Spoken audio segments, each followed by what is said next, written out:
So once again, to go right back to where we first started, this is not about denial. It's about an exciting new way to do things that's in harmony with how we were created, to be really honest. 14th century Middle East. You know, I don't know how many guys sat around and ate ice cream. It would have not been in harmony with their lives, right?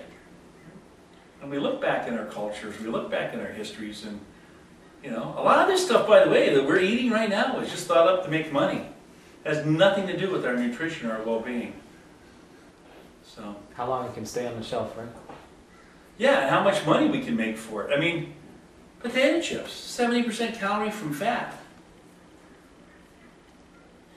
They'll kill you. They'll literally kill you.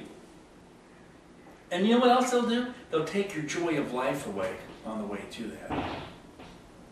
You know, we're guys. We want to look a little better.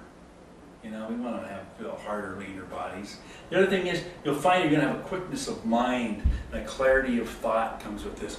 I'll give you a good example. Who here drives a gas-powered car? You guys have gasoline-powered cars? Okay? So when you leave, next time you refuel your car, do me a favor, put diesel oil in it, okay? Just see what happens. What the heck? How many of you guys are willing to do that? No way. No? No. Well, you do that to yourselves every day. And what the whole thought is here is maybe at the end of Ramadan, what I hope for you guys, and it is about hope, and what I think is really attainable, is that you're going to have some things that you don't just switch back. There's going to be a change for a life that, you know, once again, your horizons are going to be opened up. You can do a few more things. Does that make sense? When I first went, I was a vegan. I ate by John McDougall's standards. And I remember when I first came to the one community I lived in, the women there go, they invited me over for dinner one night, and I'm eating a salad, and they go, I don't eat pork chops. You have to eat meat, you'll die. So I haven't died yet. You know, I'm going to die anyway, but just, I'm going to die.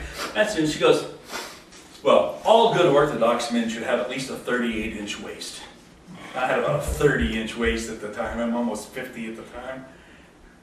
And there's just these ideas about things that people have. If you want to lose muscle and change through your body fat ratio to where you have a ratio of higher fat and less muscle, I didn't say less body weight, but you have less muscle to fat, calorie restrict yourself. Because if you try to diet, lose weight by not eating enough calories, your body goes, uh-oh, I'm not getting enough calories. So I've got to go into survival mode. So what does it do? It stores fat and burns muscle, because muscle uses fat.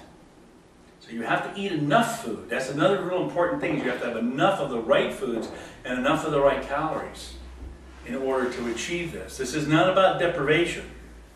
Have you ever seen somebody that went on one of those crash diets, lost lots of weight, their flesh just kind of hung off of them? You know, it's because they retained their fat instead of their muscle.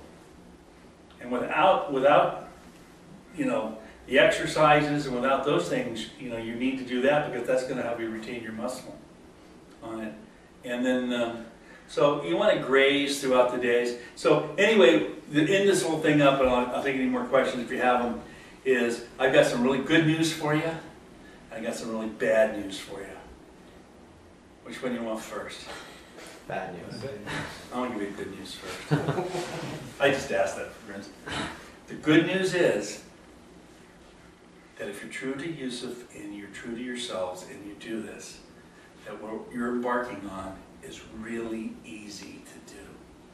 It's really easy to do. And it will bring you so much joy and so much reward that it's indescribable.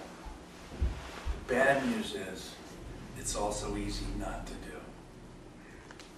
And that's the choice you have to make. And that's where he comes in, because he'll keep your feet to the fire. But with the habits, the momentum, it's a little bit easier to right. to keep going. So that's why I'm saying. That's why the importance of having you and having this program. It's left to your own devices.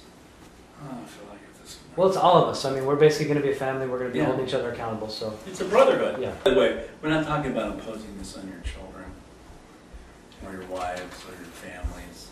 But by the grace of God, if you show a good example, people may wish to follow. Does that make sense?